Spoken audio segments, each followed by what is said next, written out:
Mertuaku tersenyum licik saat memaksaku menandatangani surat cerai demi menikahkan suamiku dengan anak bosnya. Dia pikir aku hanyalah benalu miskin yang bisa dibuang.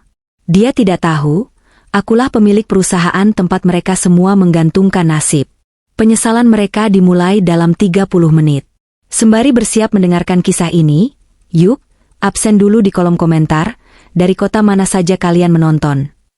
Jangan lupa dukung channel ini dengan like dan subscribe ya, supaya kami makin semangat mempersembahkan cerita yang lebih menarik lagi.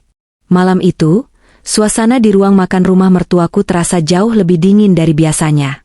Bukan karena pendingin ruangan yang diputar ke suhu terendah, melainkan karena kebisuan yang mencekam yang menggantung di udara. Denting sendok yang beradu dengan piring porselen terdengar begitu nyaring, seolah-olah setiap suapan adalah sebuah dosa. Aku duduk di samping suamiku, Bagas, dengan kepala menunduk. Nasi di piringku masih utuh, tak tersentuh sedikit pun. Kerongkonganku terasa tercekik, seakan ada batu besar yang menyumbat di sana, membuatku sulit bahkan sekadar untuk menelan air liur. Di ujung meja, ibu mertuaku, Bu Ratmi, duduk dengan wajah merah padam.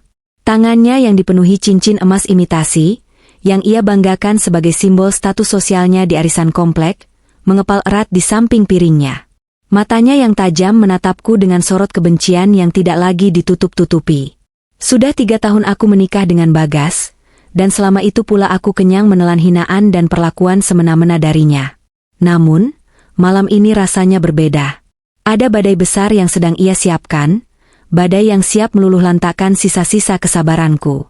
Bagas, bentak Bu Ratmi tiba-tiba, membuatku dan Bagas tersentak kaget. Sendok di tangan Bagas terjatuh, menimbulkan bunyi kelontang yang menyakitkan telinga. Iya, Bu, jawab Bagas terbata-bata. Suamiku itu, laki-laki yang dulu kuanggap pelindung, kini tak ubahnya seperti anak kecil yang ketakutan di hadapan ibunya. Bahunya merosot, matanya liar menghindari tatapan ibunya sendiri. Bu Ratmi melempar serbet makannya ke atas meja dengan kasar. Napasnya memburu. Kamu tahu hari ini ibu didatangi siapa? Penagih utang. Rentenir. Mereka menggedor pagar rumah kita seperti orang gila. Tetangga sampai keluar semua menonton. Malu, Bagas. Ibu malu setengah mati. Aku memberanikan diri melirik. Bu, bukannya uang belanja bulan ini sudah Bagas kasih lebih? Kenapa masih ada penagih utang? Tanyaku pelan, mencoba menengahi. Diam kamu. Bu Ratmi menunjuk wajahku dengan jari telunjuknya yang gemetar. Jangan ikut campur urusan orang tua. Kamu itu cuma menantu benalu. Bisanya cuma numpang makan, numpang tidur, tapi tidak menghasilkan uang sepeser pun. Tahu apa kamu soal kebutuhan sosialita? Tahu apa kamu soal menjaga martabat keluarga? Aku kembali menunduk. Kata-kata, benalu, dan tak berguna, sudah menjadi makanan sehari-hariku. Padahal, semua pekerjaan rumah aku yang kerjakan. Mencuci, memasak, menyapu, mengepel, semuanya kulakukan tanpa asisten rumah tangga demi penghematan yang selalu didengungkan ibu. Tapi di mata ibu, karena aku tidak bekerja kantoran dan hanya di rumah, aku adalah sampah. Dia tidak tahu, dan memang sengaja tidak kuberitahu, bahwa di laptop butut di kamarku, aku mengendalikan pergerakan saham jutaan dolar setiap harinya. Aku memilih menyembunyikan identitasku sebagai investor utama dan pemilik holding company raksasa, demi mencari cinta yang tulus. Cinta yang tidak memandang harta. Namun sepertinya, eksperimenku gagal total. Dengar, Bagas, suara Bu Ratmi merendah, namun nadanya semakin menekan. Ibu butuh uang 500 juta. Minggu ini juga. Kalau tidak, ibu bisa dipenjara. Orang-orang arisan itu ternyata penipu. Uang ibu dibawa lari bandar, dan sekarang ibu malah dituduh sebagai komplotannya karena ibu yang mengajak anggota lain. Ibu dikejar-kejar, gas. Kamu mau melihat ibumu yang sudah tua ini mendekam di sel penjara yang dingin? Tidur di lantai semen beralaskan koran? Bagas wajahnya pucat pasi. 500 juta, Bu? Dari mana Bagas dapat uang sebanyak itu? Tabungan Bagas cuma ada 20 juta. Gaji Bagas sebagai manajer juga pas-pasan buat bayar cicilan mobil sama rumah ini. Bu Ratmi tersenyum miring, sebuah senyum yang membuat bulu kuduku meremang. Dia mencondongkan tubuhnya ke depan, menatap anaknya lekat-lekat. Ada jalan keluarnya, nak. Jalan keluar yang sangat mudah, yang bahkan bisa mengangkat derajat kita setinggi langit. Apa itu, Bu? Tanya Bagas putus asa. Pak Darmawan, ucap Bu Ratmi penuh penekanan. Bos besarmu itu. Tadi siang ibu sudah nekat menemui beliau di kantornya. Ibu memohon bantuan. Dan tahukah kamu? Pak Darmawan bersedia melunasi semua utang ibu, bahkan memberikan tambahan modal usaha, asalkan. Bu Ratmi menggantung kalimatnya, matanya melirik arahku sekilas dengan tatapan jijik, lalu kembali menatap Bagas. Asalkan apa, Bu? Desak Bagas. Asalkan kamu mau menikahi Siska, anak tunggal Pak Darmawan, sambar Bu Ratmi cepat. Kamu tahu kan Siska sudah lama naksir kamu? Dia sering cerita ke bapaknya kalau dia suka sama kinerja kamu, suka sama penampilan kamu. Pak Darmawan bilang, dia lebih setuju Siska nikah sama karyawannya yang jelas bibit bebet bobotnya, daripada sama laki-laki tidak jelas di luar sana. Ini kesempatan emas, Bagas. Sekali mendayung, 2-3 pulau terlampaui. Utang lunas, karir kamu melesat, dan kita jadi keluarga terpandang. Jantungku seolah berhenti berdetak. Darahku berdesir hebat. Aku menatap Bagas, berharap dia akan marah. Berharap dia akan membela pernikahan kami. Berharap dia akan mengatakan pada ibunya bahwa dia sudah memiliki istri. Tapi, Bu. Bagas menelan ludah, suaranya terdengar ragu. Bagas kan sudah punya istri. Ada Hana di sini. Bu Ratmi mendengus kasar. Dia menatapku seolah aku adalah kotoran yang menempel di sepatunya. Hana? Apa yang bisa diharapkan dari dia? Lihat dia, Bagas. Penampilannya kucel, bajunya murahan, orang tuanya tidak jelas di mana, hartanya tidak ada. Selama 3 tahun dia cuma jadi beban. Apa kamu mau selamanya hidup pas-pasan dengan wanita ini sementara ibumu terancam masuk penjara? Di mana baktimu sebagai anak laki-laki? Surga itu di telapak kaki ibu, Bagas. Bukan di telapak kaki istri. Kata-kata itu meluncur seperti belati yang menghujam dada. Aku mencengkeram rokuk erat-erat di bawah meja. Bu, aku istri sah Bagas. Ibu tidak bisa menyuruh Bagas menikah lagi begitu saja. Itu zina kalau aku tidak izinkan, dan aku tidak akan pernah mau dimadu. Suaraku bergetar menahan amarah. Siapa bilang dimadu? Bu Ratmi tertawa sinis.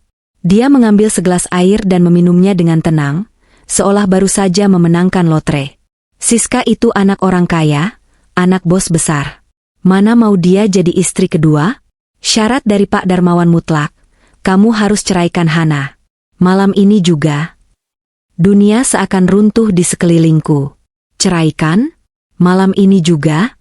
Bagas. Aku menoleh pada suamiku, mencari perlindungan. Kamu tidak akan mendengarkan ibu, kan? Kita sudah berjanji sehidup semati. Kita sudah berjuang bersama dari nol. Kamu ingat janji pernikahan kita? Bagas tidak berani menatap mataku. Dia menunduk dalam-dalam, memijat pelipisnya yang mungkin tidak sakit. Keringat dingin bercucuran di dahinya. Keheningan kembali menguasai ruangan. Kali ini jauh lebih menyakitkan karena diisi oleh keraguan suamiku. Bagas, pikirkan masa depanmu. Seru Bu Ratmi lagi, memanasi suasana. Bayangkan kalau kamu nikah sama Siska. Kamu bakal jadi direktur utama suatu hari nanti. Kamu bakal naik mobil mewah, bukan mobil cicilan yang sering mogok itu. Rumah kita bakal gedongan, bukan rumah di gang sempit ini. Dan yang paling penting, ibumu selamat dari penjara. Apa kamu tega, Gas? Apa kamu tega melihat ibu mati perlahan di dalam sel cuma demi mempertahankan wanita miskin ini? Bu Ratmi mulai mengeluarkan jurus andalannya, air mata buaya. Dia menangis terseduh-seduh, mendramatisir keadaan. Ya Allah, malangnya nasib hamba. Punya anak satu-satunya tapi lebih mementingkan istri tak berguna daripada nyawa ibunya. Pertahanan Bagas runtuh. Aku melihatnya. Momen di mana cahaya di matanya padam, digantikan oleh kepasrahan dan ketamakan yang terselubung. Dia mengangkat wajahnya, menatapku. Tapi tidak ada cinta di sana. Hanya ada rasa bersalah yang tipis, tertutup oleh ambisi dan ketakutan pada ibunya. Hana, Panggil Bagas lirih. Jangan katakan, gas, potongku cepat, air mata mulai menggenang di pelupuk mataku. Kalau kamu mengatakannya, tidak ada jalan kembali. Maafkan aku, Han, ucapnya, dan kalimat itu menghancurkan segalanya. Aku tidak punya pilihan. Aku harus berbakti pada ibu. Aku tidak bisa membiarkan ibu di penjara. Kamu punya pilihan, Bagas, seruku, suaraku meninggi. Kita bisa cari jalan lain. Aku bisa usahakan cari pinjaman. Kita bisa jual mobil. Kita bisa gadai rumah ini sementara. Cukup, bentak Bu Ratmi. Rumah ini atas nama ibu, jangan lancang kamu mau gadai-gadai. Dan pinjaman apa? Siapa yang mau meminjamkan uang ke orang miskin sepertimu? Sadar diri. Bagas menghela napas panjang. Ibu benar, Han. Kita realistis saja. Kamu orang baik. Tapi kamu tidak bisa menyelamatkan keluarga ini.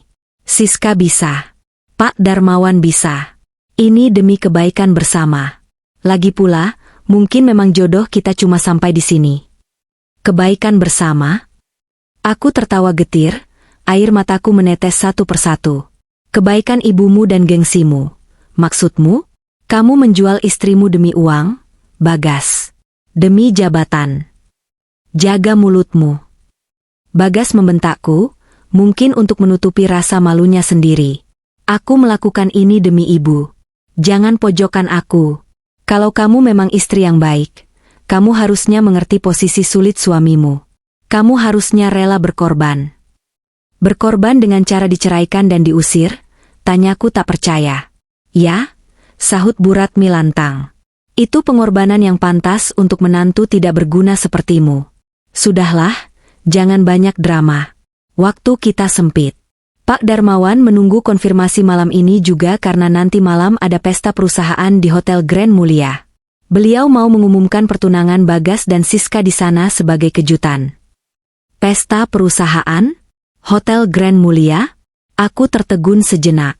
Itu adalah acara rapat umum pemegang saham tahunan perusahaanku. Perusahaan di mana Pak Darmawan hanyalah salah satu direktur cabang yang kuangkat. Jadi, mereka akan ke sana? Ke acaraku? Sebuah rencana muncul di benakku. Rasa sedih itu perlahan memudar, berganti menjadi dingin yang membekukan hati. Jika mereka menginginkan drama, aku akan memberikan mereka pertunjukan yang tidak akan pernah mereka lupakan seumur hidup. Aku menghapus air mataku dengan kasar. Baiklah, kataku tenang. Sangat tenang hingga membuat Bagas dan Bu Ratmi terdiam heran. Kalau itu mau kalian. Mana suratnya?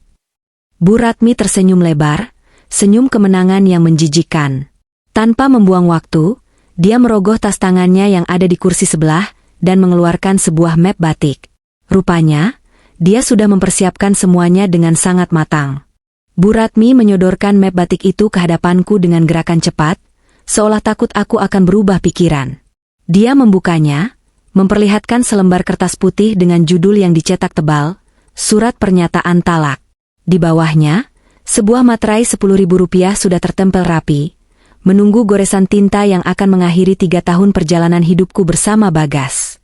Aku menatap kertas itu. Huruf-huruf hitam di sana tampak menari-nari, mengejek ketulusan yang selama ini kuberikan. Di sana tertulis jelas, Bagas menjatuhkan talak 1 padaku dengan alasan, ketidakcocokan, dan tuntutan keluarga. Alasan klasik untuk menutupi keserakahan. Tanda tangan di sini, perintah Bu Ratmi sambil menyodorkan pulpen emas. Mungkin pulpen ini pun hasil utang. Dan Bagas, kamu tanda tangan di sebelahnya. Setelah ini, kalian resmi berpisah secara agama dan besok ibu akan urus ke pengadilan secepat kilat. Pak Darmawan punya kenalan pengacara hebat yang bisa mempercepat prosesnya. Bagas mengambil pulpen itu dengan tangan gemetar.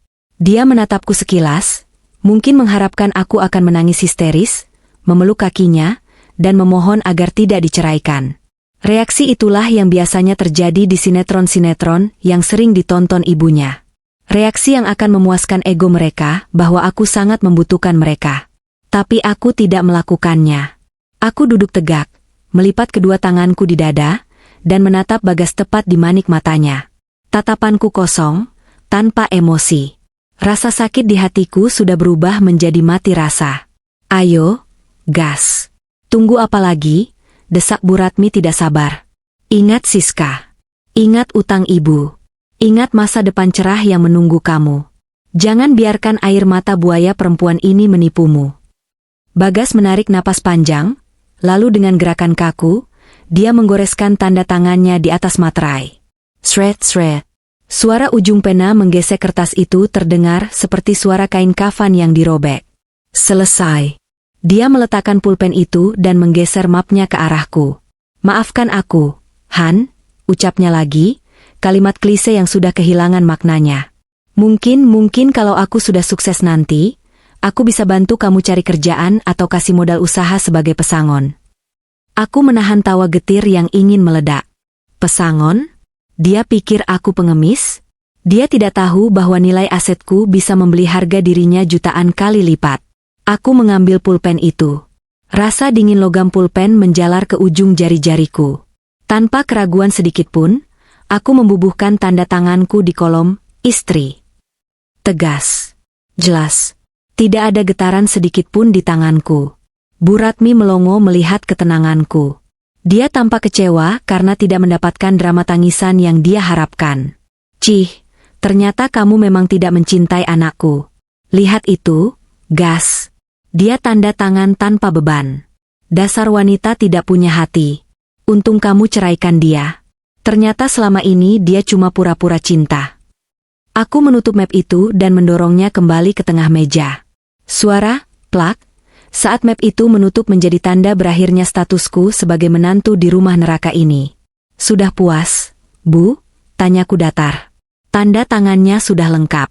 Sekarang, apa lagi? Bu Ratmi tersenyum sinis sambil mengamankan map itu ke dalam pelukannya, seolah benda itu adalah tiket emas menuju surga. Bagus. Karena kamu sudah bukan istri Bagas lagi, dan rumah ini bukan rumahmu, saya minta kamu angkat kaki sekarang juga. Detik ini juga. Malam ini? Tanyaku, meski aku sudah menduga jawabannya. Di luar sedang gerimis, Bu. Dan ini sudah jam 8 malam. Saya tidak peduli mau hujan badai atau gempa bumi. Sergah Bu Ratmi kejam. Saya tidak mau calon besan saya, Pak Darmawan, atau Siska tiba-tiba datang ke sini dan melihat masih ada bekas istrimu berkeliaran. Itu bisa merusak segalanya. Lagi pula, kami harus segera bersiap-siap ke Hotel Grand Mulia. Jangan sampai keberadaanmu menghambat rezeki kami. Aku menoleh pada Bagas, memberinya satu kesempatan terakhir untuk menunjukkan sedikit saja rasa kemanusiaan. Gas? Kamu membiarkan aku keluar malam-malam begini tanpa tujuan? Bagas memalingkan wajahnya. Maaf, Han. Ini rumah ibu. Aku tidak bisa membantah ibu. Kamu pulang saja ke rumah kerabatmu atau cari kos-kosan murah. Nanti aku transfer uang 500.000 buat pegangan. 500.000. Harga 3 tahun pengabdianku dinilai seharga 500.000 rupiah. Hina sekali. Aku berdiri perlahan. Kursi berderit di lantai keramik. Simpan uangmu, Bagas. Kamu akan membutuhkannya untuk membayar penyesalanmu nanti, kataku dingin. Aku tidak masuk ke kamar untuk mengemasi barang-barangku. Baju-baju lusuh yang kubeli di pasar, daster-daster yang sudah pudar warnanya, biarlah semua itu tertinggal di sini. Menjadi saksi bisu betapa sederhananya aku hidup demi mengimbangi kemampuan ekonomi mereka yang pas-pasan namun berlagak kaya. Tas tangan, dompet, dan ponsel pintarku, yang selama ini kusembunyikan di laci paling bawah, sudah ada di saku rokku. Itu saja yang kubutuhkan. Loh? Tidak bawa baju? Ejek Bu Ratmi saat melihatku berjalan menuju pintu utama. Baguslah kalau sadar diri. Baju-baju itu juga belinya pakai uang anakku kan? Tinggal saja, nanti biar jadi lepel buat pembantu baru. Aku berhenti di ambang pintu. Angin malam yang dingin langsung menerpa wajahku, membawa butiran air hujan yang mulai turun. Aku berbalik perlahan, menatap dua manusia yang masih duduk di meja makan itu. Bagas yang pengecut dan Bu Ratmi yang tamak. Pemandangan ini akan kurekam baik-baik dalam ingatanku sebagai bahan bakar untuk apa yang akan kulakukan nanti. Ingat detik ini baik-baik, Bu, Bagas. Suaraku tenang namun menusuk, mengalahkan suara rintik hujan. Kalian membuang berlian demi biji jagung. Kalian menukar ketulusan dengan keserakahan. Halah, banyak omong. Pergi sana, usir Bu Ratmi sambil mengibaskan tangannya. Aku akan pergi, lanjutku, mataku menatap tajam ke arah Bagas. Tapi ingat satu hal. Jangan pernah cari aku saat kalian sadar siapa aku sebenarnya. Saat roda berputar dan kalian berada di bawah, jangan pernah mengetuk pintuku untuk meminta belas kasihan. Karena malam ini, pintu maafku sudah tertutup rapat. Serapat pintu rumah ini yang akan kalian kunci. Siapa yang mau cari kamu? Bu Ratmi tertawa terbahak-bahak, tawa yang menggema mengerikan. Mimpi. Kami bakal jadi keluarga bos. Kamu yang bakal ngemis-ngemis di pagar kami nanti. Aku tersenyum tipis.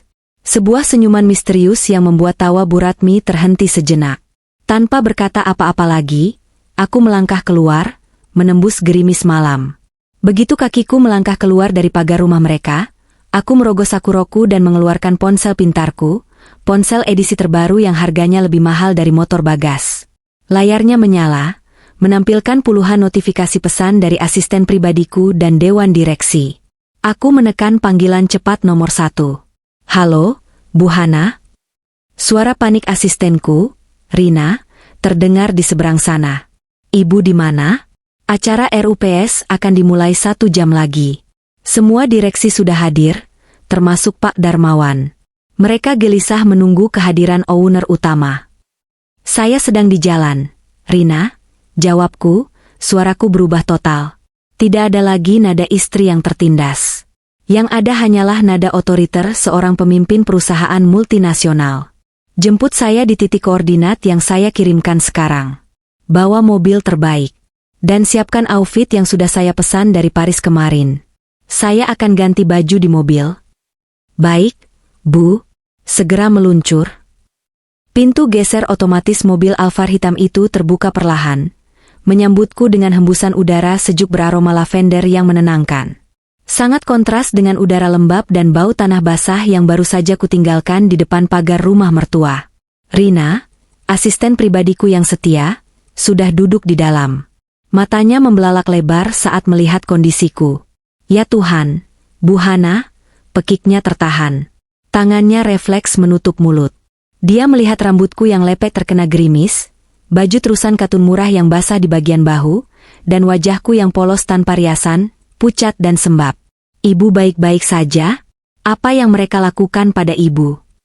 Aku masuk dan duduk di kursi kulit captain seat yang empuk, membiarkan Rina menutup pintu. Bunyi klik halus saat pintu tertutup seolah memisahkan dua dunia.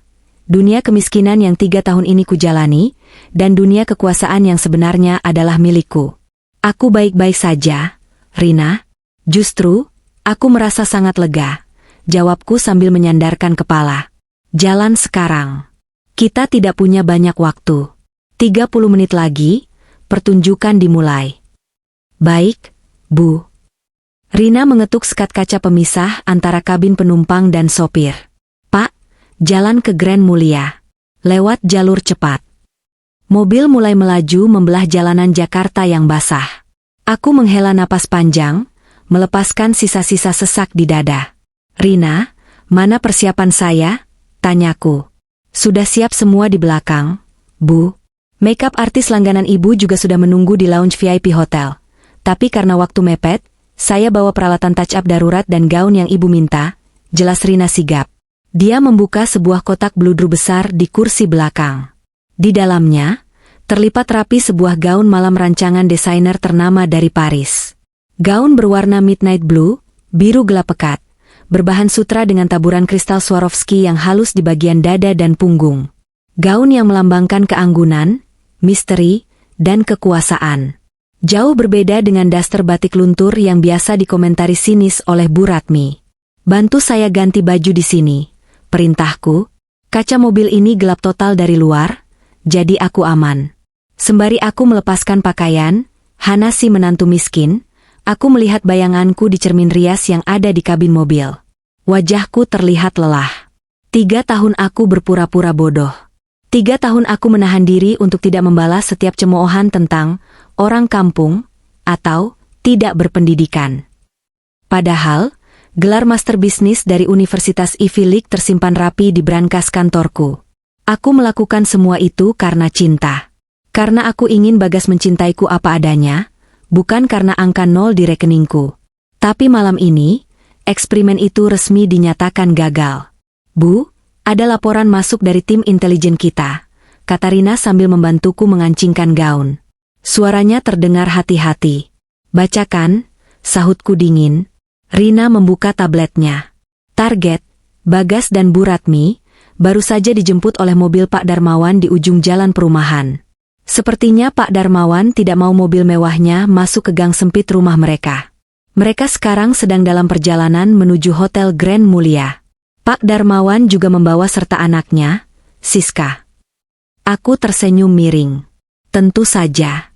Mereka pasti sedang merayakan kemenangan semu mereka di dalam mobil itu. Pikiranku melayang, membayangkan apa yang terjadi di dalam mobil Pak Darmawan. Aku bisa membayangkan dengan jelas wajah Bu Ratmi yang berseri-seri. Mungkin dia sedang meraba-raba jok kulit mobil Pak Darmawan sambil memuji-muji betapa empuknya kursi itu, membandingkannya dengan kursi ruang tamu kami yang sudah reot. Wah, Pak Darmawan, mobilnya nyaman sekali ya. Beda sama angkot yang biasa dinaiki mantan menantu saya, mungkin begitu celoteh Bu Ratmi. Dia pasti merasa derajatnya sudah naik 10 tingkat hanya karena duduk di mobil itu. Dan Bagas. Bagas pasti duduk di samping Siska. Mungkin Siska sedang menggelayut manja di lengannya, membisikkan janji-janji manis tentang masa depan yang cerah, tentang jabatan direktur yang akan dia dapatkan. Bagas, yang lemah pendirian, pasti mulai tersenyum, melupakan rasa bersalahnya padaku, dan mulai menikmati peran barunya sebagai calon menantu bos.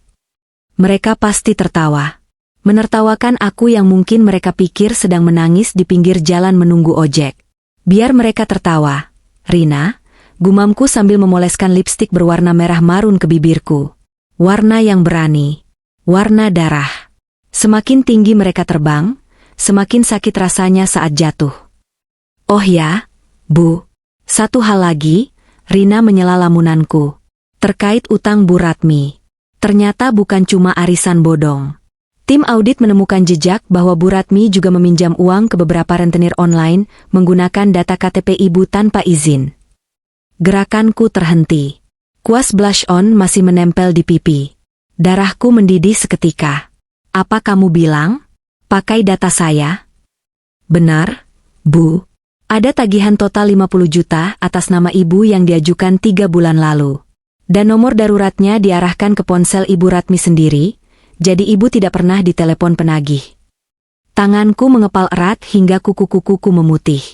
Pantas saja. Pantas saja selama ini dia selalu sinis kalau aku memegang ponsel. Rupanya dia menyembunyikan bangkai busuk. Dia tidak hanya menghinaku, dia juga menjadikanku tumbal utangnya. Kurang ajar, desisku pelan. Tambah satu lagi daftar dosa mereka. Pastikan berkas bukti itu ada di tangan saya saat saya naik podium nanti. Siap, Bu. Sudah saya siapkan dalam flash disk yang terhubung ke layar utama ballroom. Mobil Alphard kami melaju kencang di jalur tol dalam kota.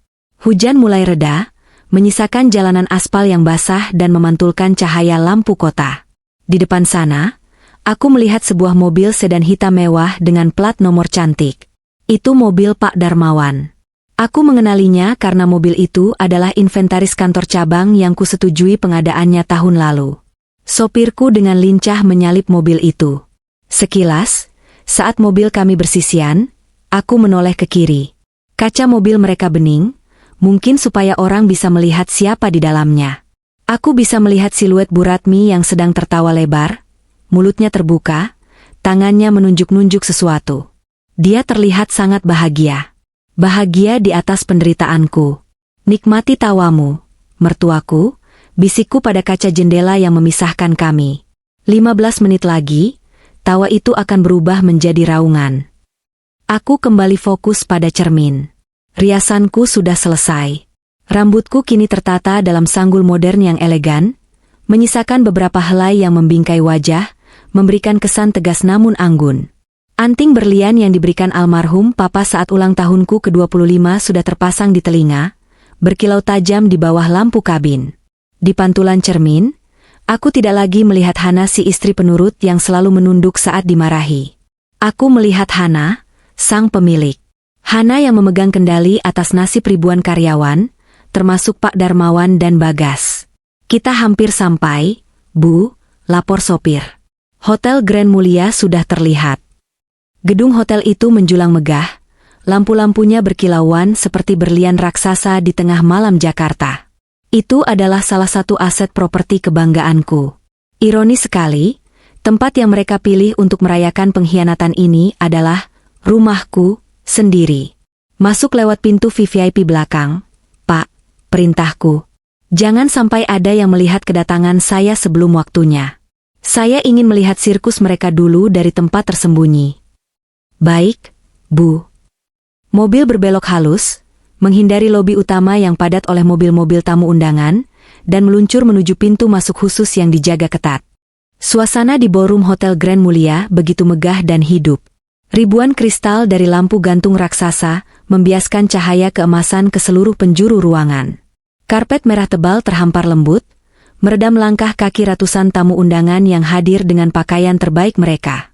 Aroma parfum mahal bercampur dengan wangi bunga lili segar yang menghiasi setiap sudut ruangan. Musik orkestra bermain lembut di latar belakang, menciptakan suasana elegan yang memabukkan. Aku berdiri di mezzanine, sebuah balkon VIP tertutup kaca satu arah di lantai 2 yang menghadap langsung ke seluruh ballroom. Dari sini, aku bisa melihat segalanya layaknya seekor elang yang mengintai mangsanya. Di tanganku ada segelas air mineral dingin. Sementara Rina dan General Manager Hotel, Pak Hendy, berdiri hormat di belakangku. Selamat datang kembali, Ibu Hana, sapa Pak Hendy dengan suara rendah, sedikit membungkuk. Wajahnya terlihat tegang namun penuh hormat. Kami sungguh terkejut Ibu mendadak hadir. Maaf jika persiapannya kurang maksimal. Tidak apa-apa, Pak Hendy. Justru saya yang datang tanpa undangan resmi. Jawabku tanpa menoleh. Mataku terkunci pada pintu masuk utama ballroom di bawah sana. Bagaimana susunan acaranya?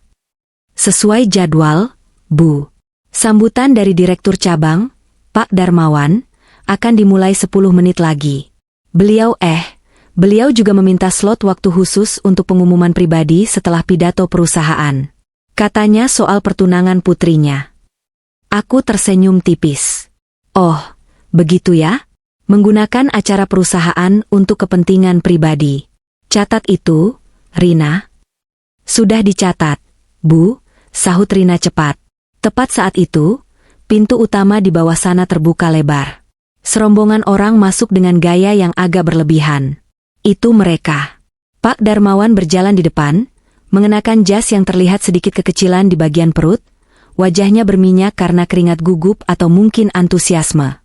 Di sebelahnya, Siska, putrinya, mengenakan gaun merah menyala yang terlalu terbuka dan kurang pantas untuk acara korporat, memamerkan lekuk tubuhnya dengan bangga. Dan di belakang mereka, mengekor seperti anak ayam, adalah Bu Ratmi dan Bagas. Aku menahan napas sejenak melihat penampilan mereka. Bu Ratmi mengenakan kebaya penuh paet emas yang sangat mencolok, dipadukan dengan kain batik yang warnanya bertabrakan. Riasan wajahnya tebal, lipstiknya merah menyala, dan dia memakai semua perhiasan yang dia punya, atau mungkin hasil pinjaman. Dia berjalan dengan dagu diangkat tinggi, matanya menyapu ruangan seolah ingin memastikan semua orang melihatnya. Sementara Bagas suamiku, ralat, mantan suamiku, mengenakan setelan jas yang kusut yang kuingat dia beli saat diskon akhir tahun 2 tahun lalu. Dia terlihat canggung, tapi Siska langsung menggandeng lengannya erat, menariknya masuk ke tengah kerumunan. Lihat itu, gumamku, lebih kepada diriku sendiri. Mereka benar-benar datang. Melalui sistem audio canggih di ruangan VIP ini yang terhubung dengan mikrofon-mikrofon tersembunyi di ruangan bawah, aku bisa mendengar samar-samar percakapan mereka saat mereka mendekati meja prasmanan. Wah, Jeng, lihat makanannya. Suara cempreng Bu Ratmi terdengar jelas. Dia menyenggol lengan Bagas. Dagingnya tebal-tebal, gas. Ambil yang banyak. Mumpung gratis. Ini loh kehidupan yang ibu maksud. Bukan makan tempe tahu tiap hari kayak pas kamu sama si Hana itu. Bagas tersenyum canggung, melirik kiri kanan takut ada yang mendengar. SSST, Bu. Jangan keras-keras. Malu dilihat orang. Kenapa harus malu? Siska menyahut manja, sambil menempelkan kepalanya di bahu Bagas. Kan Mas Bagas calon suamiku. Calon menantu Pak Bos. Di sini Mas Bagas itu raja, tahu? Nanti semua orang harus hormat sama Mas Bagas. Tuh dengerin calon istrimu.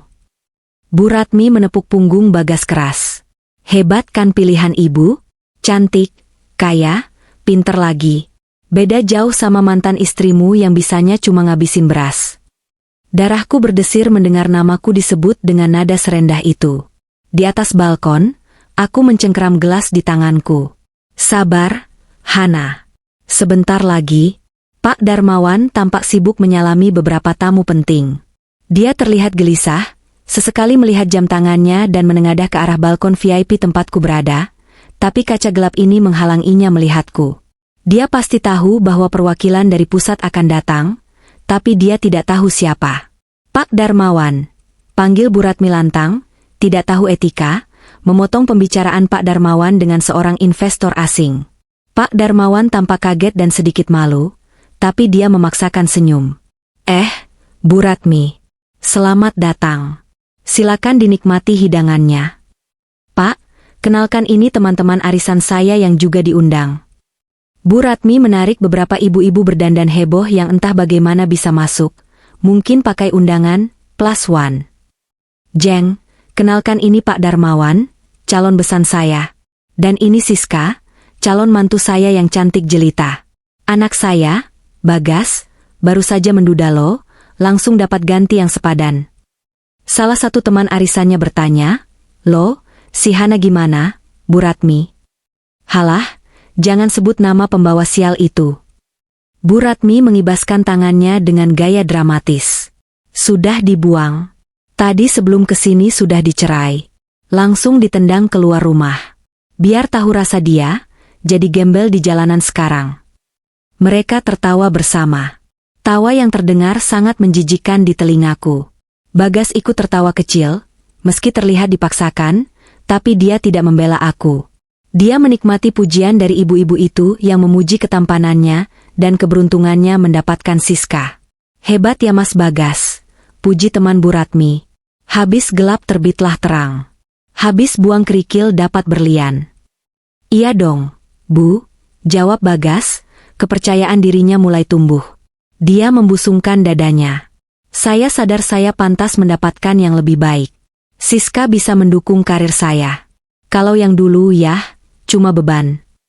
"Beban." Kata itu terucap dari mulut laki-laki yang selama 3 tahun kusiapkan sarapannya, kurawat saat sakitnya, dan kucintai kekurangannya. Cukup. Aku tidak butuh mendengar lebih banyak lagi. Batas toleransiku sudah habis. Aku meletakkan gelas di meja dengan bunyi tak yang tegas. "Pak Hendy," panggilku tanpa menoleh. "Ya, Bu Hana." "Matikan musik. Nyalakan lampu sorot utama ke podium. Dan suruh MC mengumumkan kedatangan saya sekarang."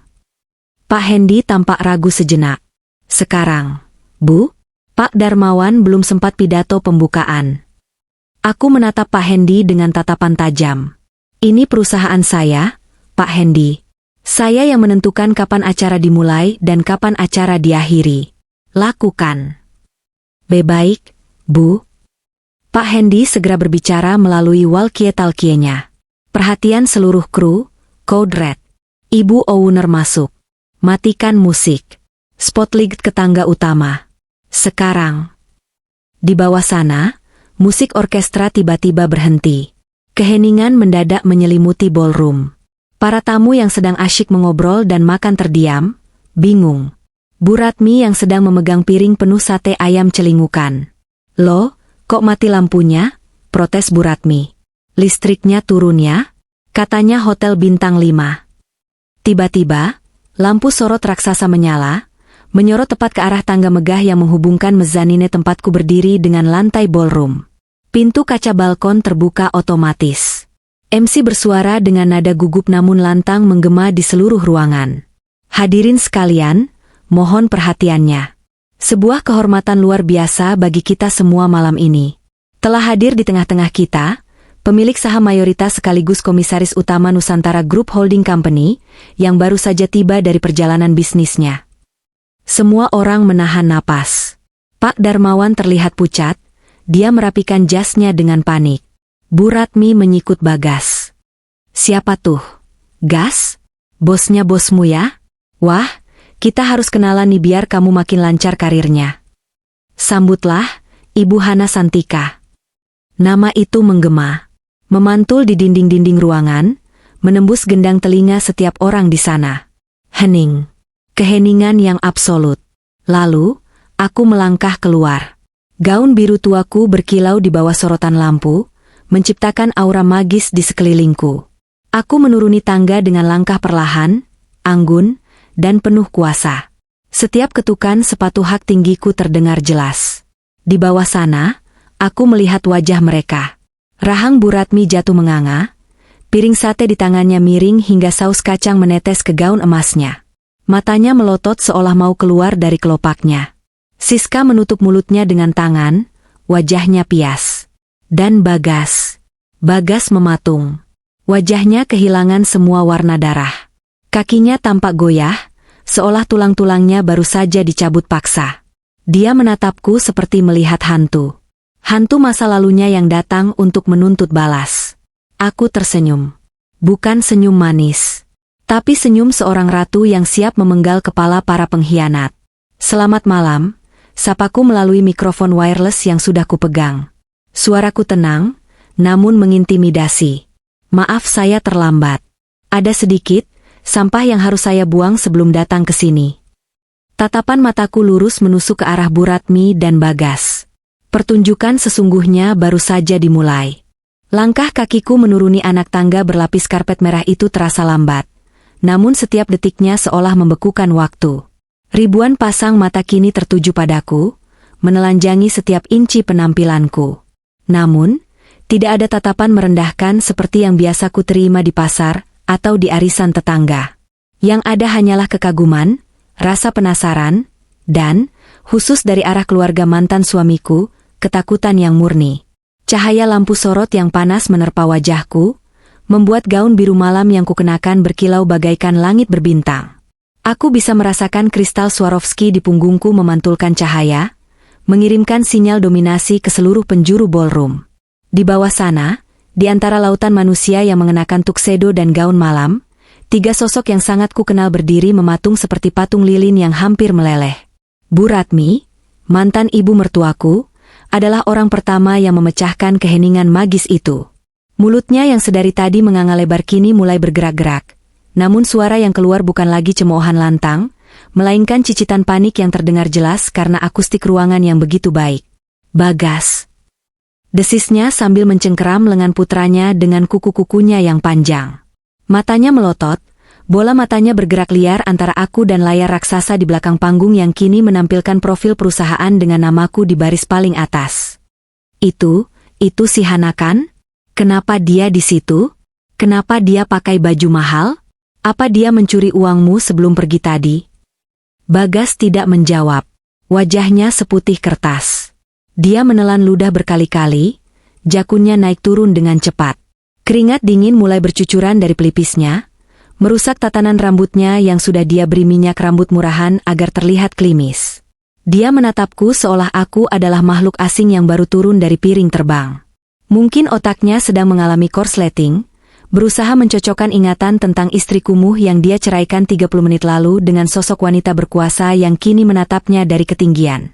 Siska, wanita yang digadang-gadang sebagai calon istri idaman, mundur selangkah.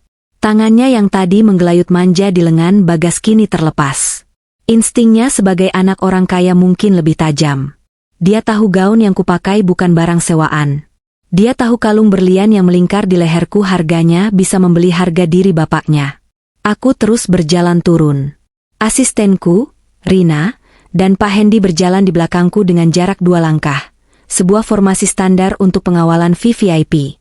Saat kakiku menyentuh lantai dasar ballroom, kerumunan tamu otomatis membelah diri, memberikan jalan lorong yang lebar menuju panggung utama. Mereka menunduk hormat saat aku lewat, berbisik-bisik dengan nada kagum. Itu Ibu Hana Santika? Wah, ternyata masih muda sekali ya. Cantik dan berkarisma. Pantas Nusantara Group maju pesat.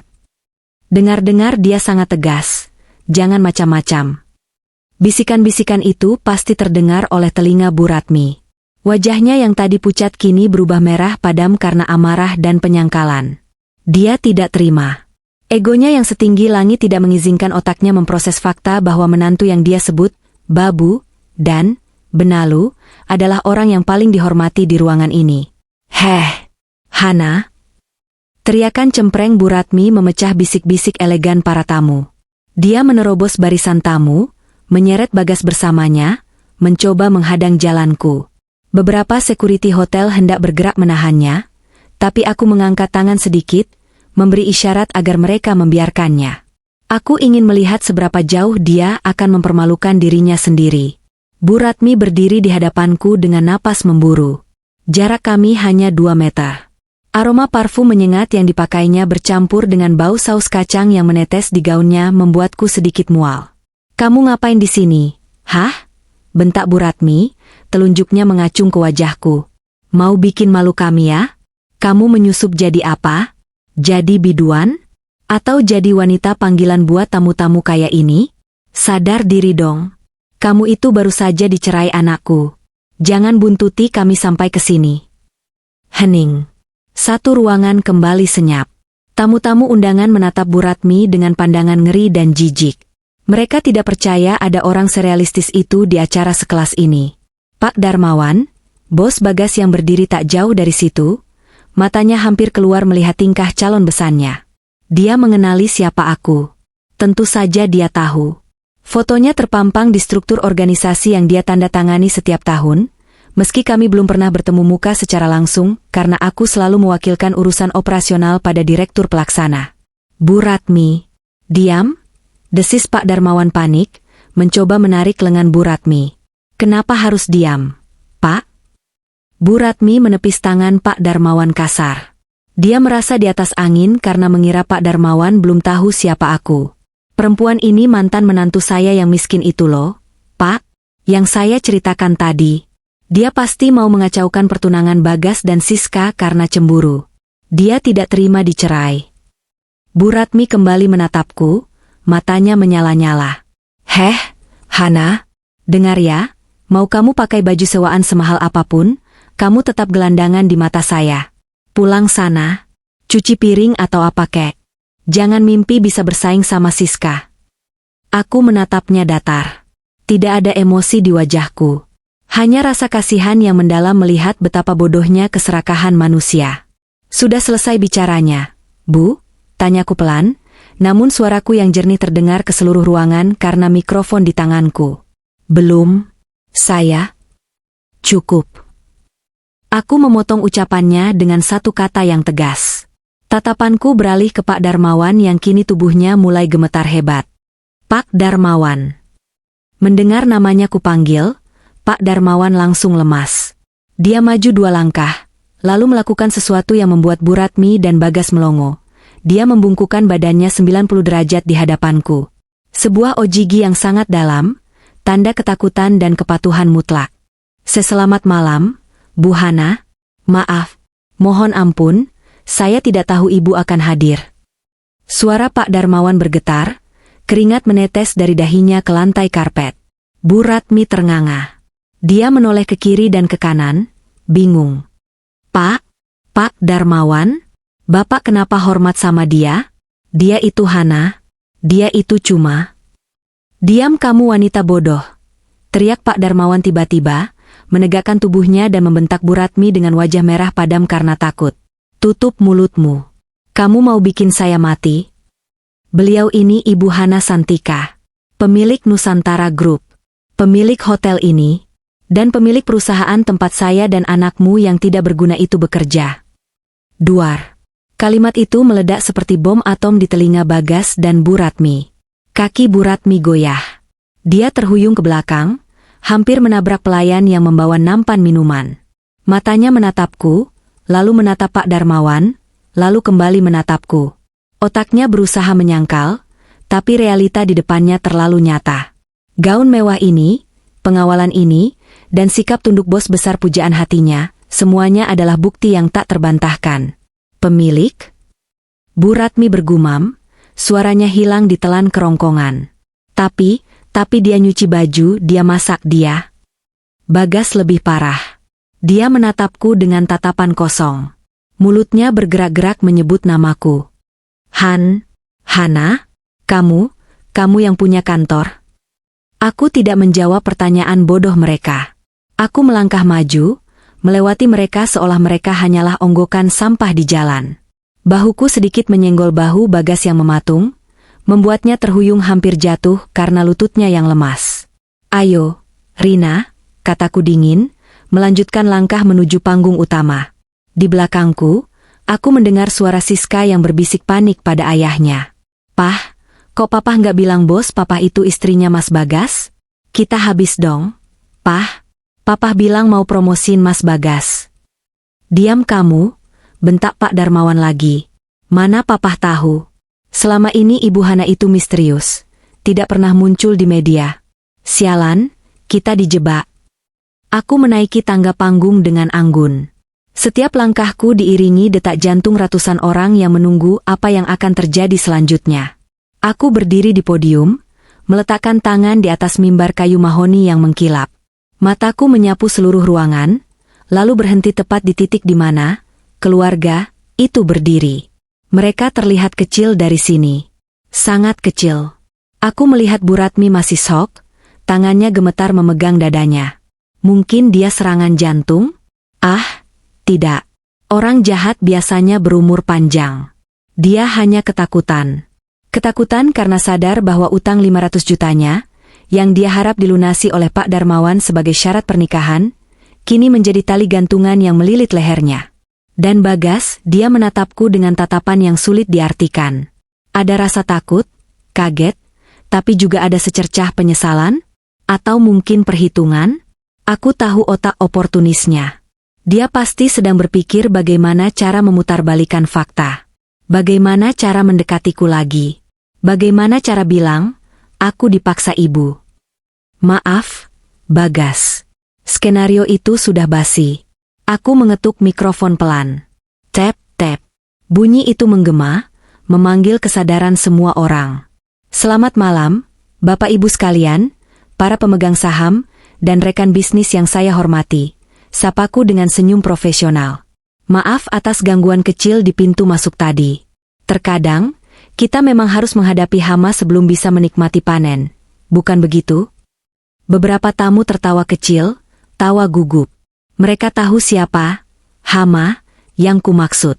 Malam ini, saya hadir bukan hanya untuk merayakan pencapaian perusahaan.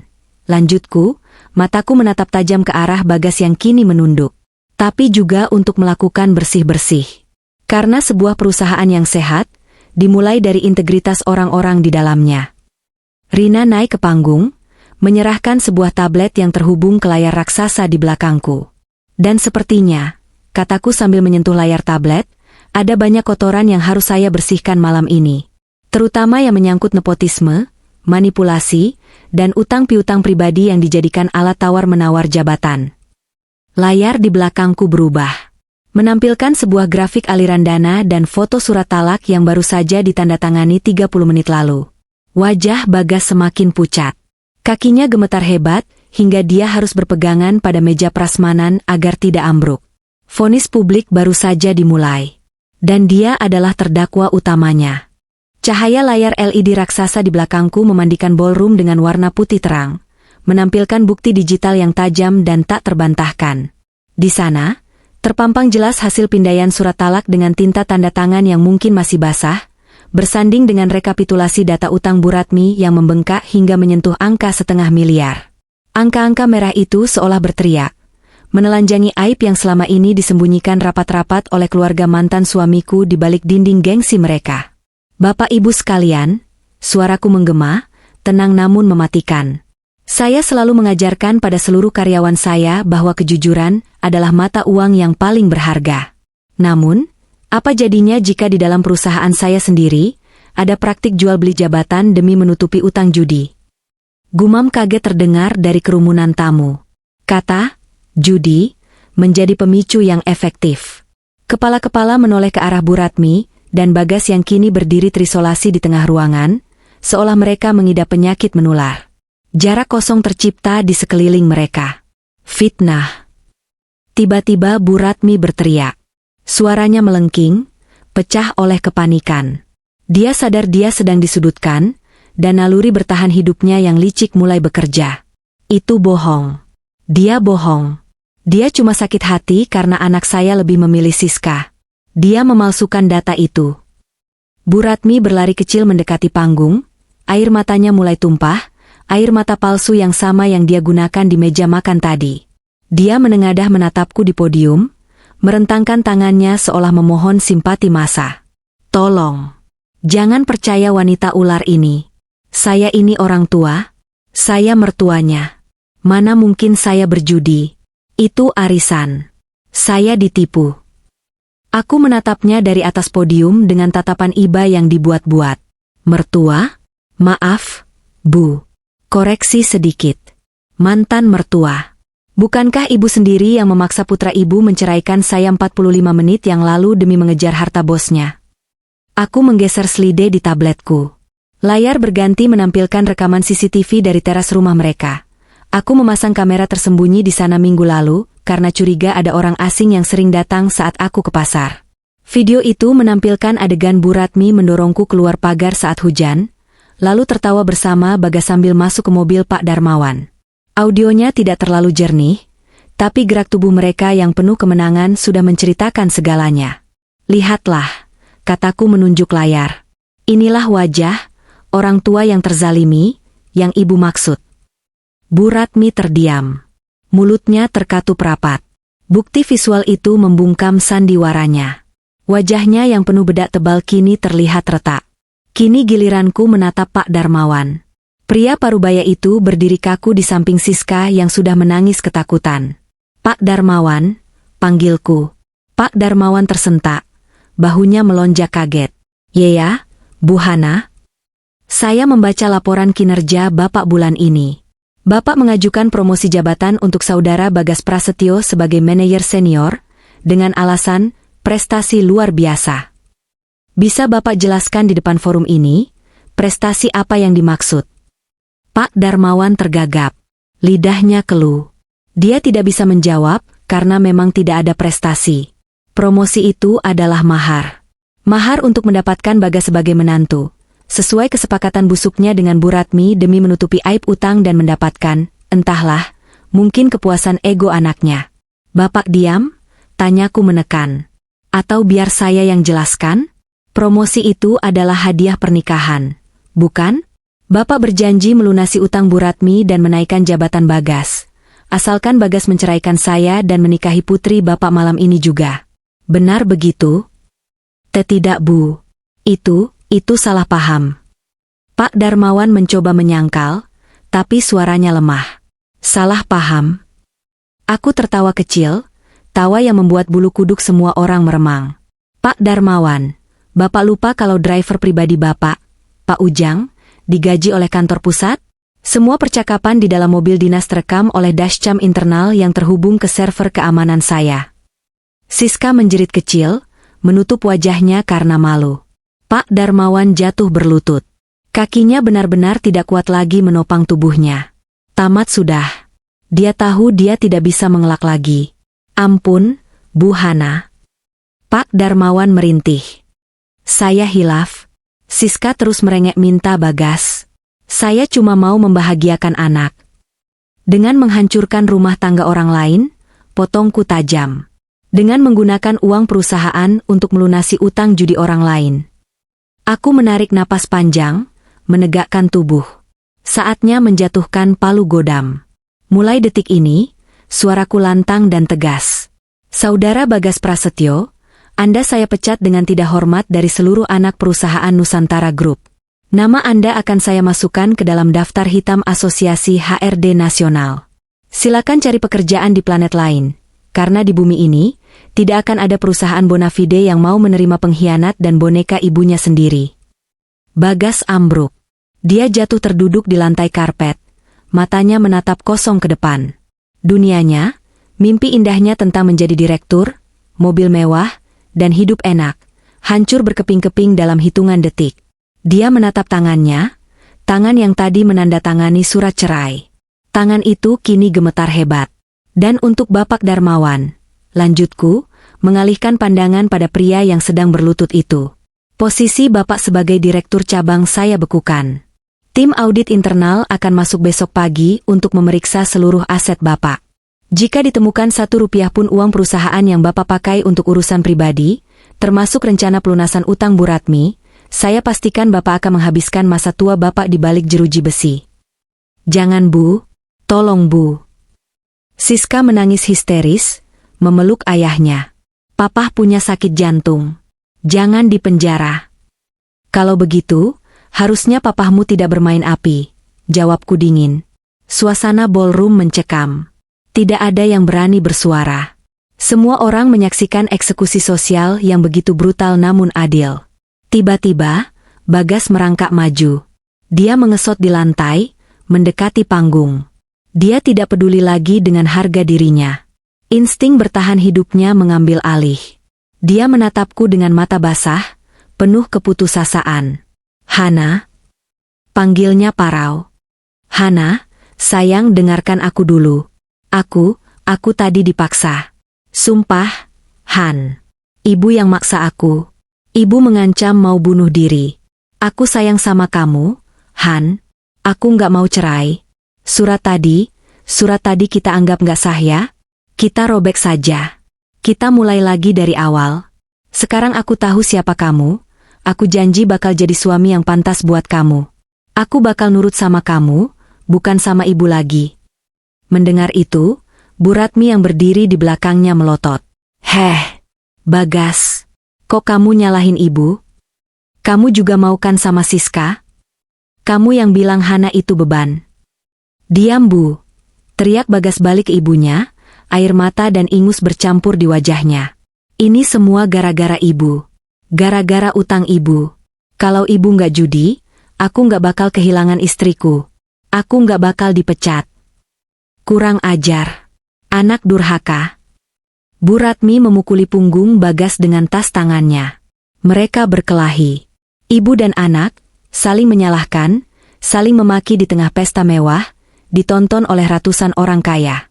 Pemandangan yang sangat menyedihkan sekaligus memuaskan. Aku melihat mereka dengan tatapan jijik. Cukup dramanya, bentakku melalui mikrofon. Mereka berdua berhenti, menatapku takut. Bagas, kataku pelan. Kamu bilang kamu mau kembali padaku? Karena kamu sekarang tahu aku kaya? Karena aku bosmu? Bagas mengangguk cepat, penuh harap. Bukan karena kaya, Han. Tapi karena aku sadar aku cinta sama kamu. Bohong, jawabku singkat. 30 menit lalu kamu bilang aku beban. Kamu bilang aku benalu. Kamu menjualku seharga pelunasan utang ibumu. Dan sekarang, saat kamu tahu, benalu, ini ternyata pohon beringin tempatmu berteduh. Kamu mau kembali. Aku turun dari podium, berjalan mendekati tepi panggung, menatap Bagas yang berlutut di bawahku. Dengar baik-baik, Bagas. Surat talak itu sah. Sudah ditandatangani di atas materai. Secara agama dan hukum, kita sudah selesai. Dan satu hal lagi yang perlu kamu tahu. Aku tersenyum miring, menatap Bu Ratmi juga. Rumah yang kalian tempati itu, sertifikatnya memang atas nama Bu Ratmi. Tapi, bukankah sertifikat itu sudah Bu Ratmi gadikan ke rentenir 3 bulan lalu tanpa sepengetahuan Bagas? Mata Bagas membelalak. Dia menoleh ke ibunya. Bu, rumah digadai? Bu Ratmi pucat, tidak bisa menjawab. Dan tebak siapa yang membeli surat gadai itu dari rentenir minggu lalu, karena kasihan melihat rumah itu akan disita? Tanyaku. Saya. Melalui perusahaan aset saya. Jadi? Bagas terbata-bata. Jadi, secara teknis, rumah itu sekarang milik perusahaan saya karena Bu Ratmi gagal bayar cicilan pertama. Dan karena kamu sudah bukan karyawan saya lagi, dan kamu bukan suami saya lagi, saya perintahkan tim eksekusi untuk mengosongkan rumah itu besok pagi. Hana! Teriak Bu Ratmi histeris. Akhirnya pingsan, atau pura-pura pingsan, Di lantai. Keamanan, seruku. Seret mereka semua keluar. Mereka mengotori udara di ruangan ini. 4 petugas keamanan bertubuh kekar langsung bergerak. Mereka menyeret Bagas yang menangis meraung-raung memanggil namaku, mengangkat Bu Ratmi yang terkulai, dan menggiring Pak Darmawan serta Siska keluar dari ballroom. Hana, jangan lakukan ini. Aku suamimu. Hana ah. Suara teriakan Bagas menjauh, lalu menghilang di balik pintu besar yang tertutup rapat. Aku berdiri tegak di tengah panggung, menarik napas dalam-dalam. Udara terasa jauh lebih segar sekarang. Penonton bertepuk tangan. Awalnya 1 orang, lalu 2, lalu gemuruh tepuk tangan memenuhi ruangan. Mereka bertepuk tangan bukan untuk pertunjukannya, tapi untuk keadilan yang baru saja ditegakkan. Tapi bagiku, ini belum selesai. Masih ada babak terakhir di parkiran. Aku ingin melihat wajah mereka saat menyadari bahwa langit benar-benar sudah runtuh. Rina, bisikku. Siapkan mobil. Kita pulang. Tapi lewat pintu depan. Aku mau menyapa keluargaku untuk terakhir kalinya. Setelah drama di dalam ballroom mereda, aku tidak langsung bergegas keluar. Aku membiarkan diriku menikmati segelas air mineral yang disodorkan oleh pelayan yang tangannya sedikit gemetar karena gugup melayaniku. Di sekelilingku, para tamu undangan, yang notabene adalah rekan bisnis, investor, dan pejabat teras perusahaan, mulai mendekat dengan sopan. Mereka tidak lagi melihatku sebagai sosok misterius atau sekadar ibu komisaris yang ada di kop surat. Mereka melihatku sebagai wanita besi yang baru saja memenggal kepala hidra korupsi di depan mata mereka. Luar biasa, Bu Hana. Tindakan yang sangat tegas dan berani. Puji seorang pengusaha senior yang selama ini ku kenal cukup konservatif. Jarang ada pemimpin yang berani membuka borok internal di depan publik seperti tadi. Itu menunjukkan transparansi yang tinggi. Aku tersenyum sopan, menjabat tangannya. Terima kasih, Pak. Kadang kita perlu membakar sedikit ilalang kering agar hutan tidak terbakar habis. Integritas adalah harga mati di Nusantara Group. Sementara aku berbasa-basi sebentar di dalam, aku tahu di luar sana, di lobi utama hotel, sedang terjadi perang dunia ketiga. Aku memberi kode pada Rina. Ayo, Rina. Pertunjukan babak terakhir sudah menunggu. Kami berjalan keluar dari ballroom dengan langkah santai. Koridor hotel yang berlapis karpet tebal meredam suara langkah kaki kami, namun tidak bisa meredam suara teriakan-teriakan histeris yang menggema dari arah lobi depan. Suara itu begitu nyaring, memantul di dinding marmer yang dingin. Sesampainya di lobi yang luas dan mewah itu, aku melihat pemandangan yang sungguh memuaskan, sekaligus menyedihkan. Di dekat pintu putar otomatis, gerombolan, keluarga bahagia, yang tadi masuk dengan dagu terangkat, kini tercerai-berai seperti kapal pecah. Petugas keamanan menahan mereka agar tidak masuk kembali, namun mereka tidak sedang berusaha masuk. Mereka sedang sibuk saling mangsa. Bu Ratmi, yang tadi pura-pura pingsan, kini sudah berdiri tegak dengan tenaga penuh. Dia sedang menunjuk-nunjuk wajah Pak Darmawan, sambil berteriak dengan suara cemprengnya yang khas. Bapak harus tanggung jawab. Bapak janji mau lunasin utang saya. Gara-gara Bapak, saya diusir dari rumah saya sendiri. Bapak bilang anak saya bakal jadi direktur. Bapak penipu. Pak Darmawan, yang jasnya sudah terlepas kancingnya dan dasinya miring, menepis tangan Bu Ratmi dengan kasar. Wajahnya merah padam, urat lehernya menonjol. Dia bukan lagi bos besar yang berwibawa. Dia hanyalah seorang pria tua yang ketakutan dan mencari kambing hitam. Diam kamu, nenek lampir. Bentak Pak Darmawan, tidak peduli lagi dengan etika di depan staf hotel yang menonton dengan wajah keri. Gara-gara keserakahanmu, karir saya selama 30 tahun hancur dalam sekejap. Kalau kamu tidak datang ke kantor saya merengek-rengek minta bantuan utang judi, saya tidak akan terlibat dalam skandal bodoh ini. Kamu dan anakmu itu pembawa sial. Siapa yang pembawa sial? Bu Ratmi membalas, matanya melotot nyaris keluar. Bapak yang bodoh. Katanya direktur, tapi nggak tahu kalau bos besarnya itu menantu saya. Harusnya Bapak cek dulu dong. Dasar tidak becus. Di sisi lain, aku melihat Siska sedang memaki-maki Bagas. Bagas berdiri dengan bahu merosot, tampak seperti orang yang nyawanya sudah dicabut separuh. Dia mencoba memegang tangan Siska, tapi wanita itu menepisnya dengan jijik, seolah tangan Bagas berlumuran kotoran. "Jangan sentuh aku," jerit Siska. "Ih, najis. Aku kira kamu itu high quality, ternyata cuma zong. Miskin, banyak utang, dipecat lagi. Nggak sudi aku nikah sama kamu. Enyah sana." "Siska, sayang dengerin aku dulu." Bagas memohon, suaranya parau dan menyedihkan. "Kita kan saling cinta. Kamu bilang kamu suka sama aku bukan karena jabatan." "Cinta?" Siska tertawa, tawa yang melengking dan jahat. Dia meludah ke lantai, tepat di dekat sepatu pantofel Bagas yang sudah kusam. "Buka matamu, Mas. Aku suka sama kamu karena kamu itu kandidat direktur. Karena kamu bakal kaya. Kalau kamu jadi gembel begini, buat apa? Mending aku cari cowok lain yang jelas masa depannya." "Papa benar, kamu itu cuma benalu." Kata, benalu, itu kata yang sama yang dulu sering mereka lemparkan padaku.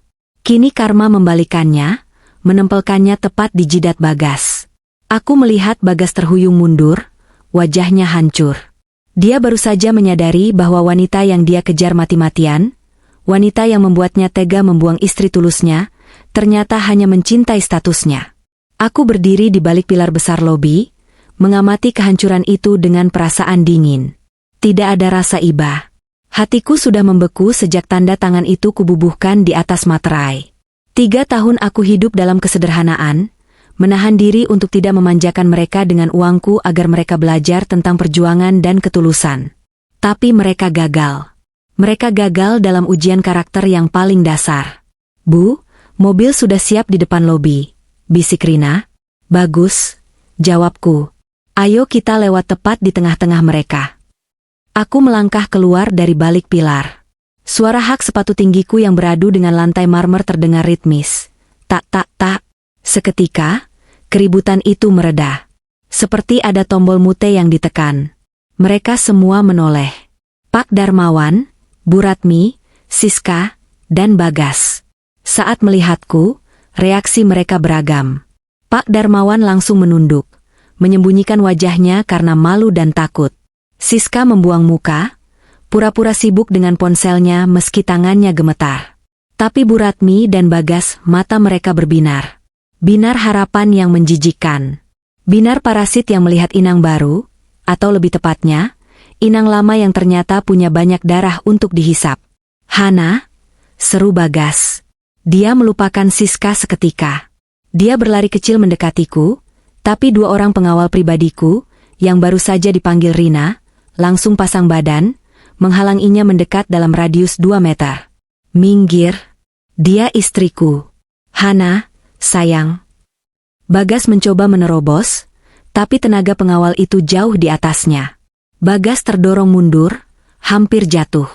"Mantan istri, Bagas," koreksiku tenang, terus berjalan menuju pintu keluar tanpa memperlambat langkah. "Han, tolonglah." Bagas berteriak, mengikuti langkahku dari jarak aman yang dijaga pengawal. "Jangan begini, aku tahu kamu masih cinta. 3 tahun, Han, 3 tahun kita bersama. Mana mungkin kamu lupa begitu saja? Ingat kenangan kita. Ingat pas kita makan nasi goreng pinggir jalan? Ingat pas aku belikan kamu obat waktu sakit?" Aku berhenti sejenak. Berhenti tepat di ambang pintu kaca otomatis yang memisahkan dinginnya AC lobi dengan udara malam yang mulai basah lagi di luar. Aku berbalik perlahan. "Aku ingat, Bagas," kataku, menatap matanya dalam-dalam. "Aku ingat semua. Aku ingat saat kamu membelikan obat itu, tapi kemudian ibumu mengomel karena uangnya kurang buat beli pulsa. Aku ingat saat kita makan nasi goreng, dan kamu bilang, sayang ya kita cuma mampu beli ini. Aku ingat semua momen di mana aku bersyukur punya kamu, tapi kamu malah sibuk mengeluh. Itu karena aku ingin membahagiakan kamu. Han, aku ingin kita kaya, dalihnya. Kamu ingin kaya, itu wajar, potongku. Tapi cara kamu mendapatkannya dengan menjual istrimu, dengan membuang keluargamu demi gengsi ibumu, itu yang tidak bisa kumaafkan." Hujan kembali turun dengan deras, seolah langit Jakarta ikut bersekongkol untuk mendramatisir malam perpisahan ini. Angin kencang menerbangkan titik-titik air hingga ke teras lobi, membuat lantai marmer menjadi licin. Petugas hotel dengan sigap memayungiku dari pintu lobi, menuju pintu mobil yang sudah terbuka lebar. Namun, sebelum aku sempat masuk ke dalam kabin yang hangat dan aman, sebuah tangan basah mencengkeram pergelangan tanganku. Cengkeraman itu kuat, putus asa, dan gemetar. Aku menoleh. Itu Bagas. Dia nekat menerobos hujan, melewati pengawalan dengan sisa-sisa tenaganya, basah kuyup dari ujung kepala sampai ujung kaki. Jas mahalnya yang belum lunas cicilannya kini basah, berat, dan menyedihkan. Rambutnya lepek menutupi dahi, dan air, entah air hujan atau air mata, mengalir deras di wajahnya. Lepaskan, perintahku pada pengawal yang hendak menariknya kasar. Biarkan dia bicara untuk terakhir kalinya. Bagas jatuh berlutut di aspal basah, tepat di samping pintu mobilku. Dia tidak peduli lagi celananya kotor terkena genangan air bercampur oli. Dia mendongak menatapku. Tatapan itu, tatapan anjing yang dibuang tuannya di pinggir jalan tol. Han. Suaranya gemetar, kalah oleh suara deru hujan. Tolong jangan pergi. Aku takut, Han. Aku takut pulang. Rumah itu bakal disita besok kan? Aku harus tidur di mana? Ibu. Ibu terus-terusan nyalahin aku. Penagih utang nunggu di rumah. Aku nggak punya siapa-siapa lagi selain kamu. Aku berdiri di bawah payung besar yang dipegang petugas hotel, menatapnya dari ketinggian. Gaun biruku tetap kering dan anggun, sementara dia hancur lebur di bawah sana. Kontras ini begitu nyata. Kamu punya Siska tadi, jawabku datar. Siska setan, teriak Bagas. Dia ninggalin aku. Dia cuma mau uang. Cuma kamu yang tulus. Han, cuma kamu yang mau sama aku pas aku miskin. Balik sama aku ya. Aku janji bakal jadi budakmu seumur hidup. Aku bakal cuci kakimu tiap hari. Asal jangan buang aku. Aku menghela napas panjang. Rasa sesak di dada yang dulu sering kurasakan saat dia membentakku, kini hilang tak berbekas. Yang tersisa hanya rasa lelah. Lelah melihat betapa rendahnya harga diri laki-laki ini. Bagas, bangun, kataku. Dia menggeleng. Nggak mau, sebelum kamu maafin aku. Bagas, suaraku menekan. Kamu ingat 60 menit yang lalu? Saat kamu membiarkan ibumu mengusirku keluar rumah di tengah hujan seperti ini? Kamu bilang apa waktu itu? Kamu bilang, maaf Han, aku harus realistis. Kamu bilang, jodoh kita sampai di sini. Bagas terisak. Aku salah.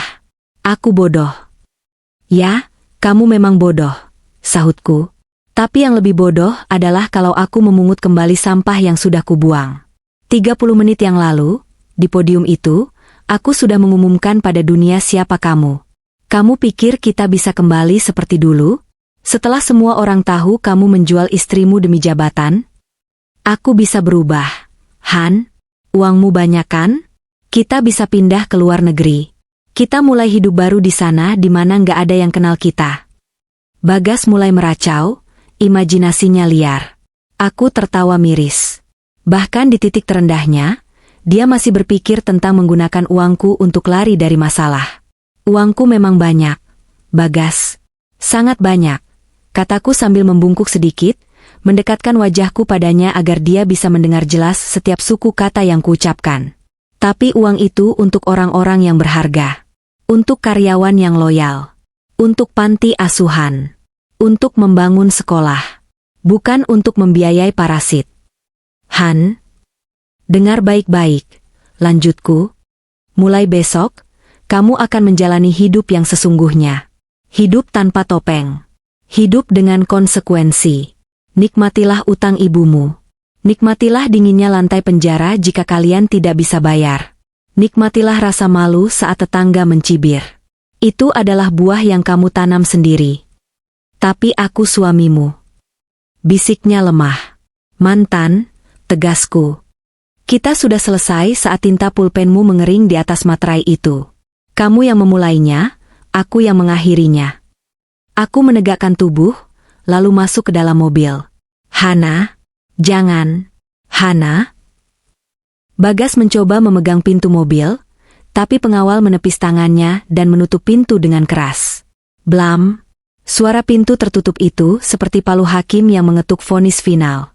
Kedap suara kabin Alphard langsung memutus suara teriakan Bagas dan deru hujan. Di dalam sini, sunyi, tenang, dan harum. Jalan, Pak, perintahku pada sopir. Mobil mulai bergerak perlahan meninggalkan lobi hotel. Aku tidak menahan diri untuk menoleh ke belakang melalui kaca jendela yang basah. Di sana, di bawah guyuran hujan yang semakin deras, Bagas masih berlutut di aspal. Dia menangis meraung-raung, memukuli dadanya sendiri. Di belakangnya, Bu Ratmi terlihat berlari-lari kecil mengejar. Mungkin mau memarahi Bagas lagi atau mau ikut memelas, tapi dia terpeleset dan jatuh terduduk di genangan air. Gaun emasnya yang norak kini berlumpur. Pemandangan itu semakin mengecil seiring mobilku melaju menjauh. Rina menyodorkan selembar tisu padaku. Ibu menangis. Aku meraba pipiku. Basah. Tapi bukan karena sedih. Tidak, Rina, jawabku sambil tersenyum, menghapus air mata itu. Ini cuma sisa debu di mata. Debu masa lalu yang akhirnya bersih tersapu hujan. Aku bersandar di kursi kulit yang empuk, menatap lampu-lampu kota Jakarta yang berkelebatan seperti garis-garis cahaya. Rasanya ringan sekali. Beban 3 tahun yang menghimpit dada, ketakutan akan penolakan, rasa sakit karena direndahkan semuanya hilang. Malam ini, aku kehilangan seorang suami pengecut dan mertua serakah. Tapi sebagai gantinya, aku mendapatkan kembali diriku sendiri. Aku mendapatkan kembali Hana Santika, wanita yang berdiri di atas kakinya sendiri, yang tidak butuh validasi dari manusia-manusia kerdil itu. Ponselku bergetar. Sebuah pesan masuk dari Direktur Operasional. Bu Hana, tim legal sudah siap mengeksekusi penyitaan rumah Bu Ratmi besok pagi pukul 8. Apakah ada instruksi khusus? Aku mengetik balasan dengan cepat. Laksanakan sesuai prosedur. Pastikan tidak ada barang milik saya yang tertinggal. Sisanya, sumbangkan ke tempat loak atau bakar saja. Aku meletakkan ponsel itu, memejamkan mata, dan tersenyum lega. Permainan selesai. Skakmat. Dan esok pagi, saat matahari terbit, aku akan bangun sebagai wanita paling merdeka di dunia ini, sementara mereka akan bangun di neraka yang mereka ciptakan sendiri.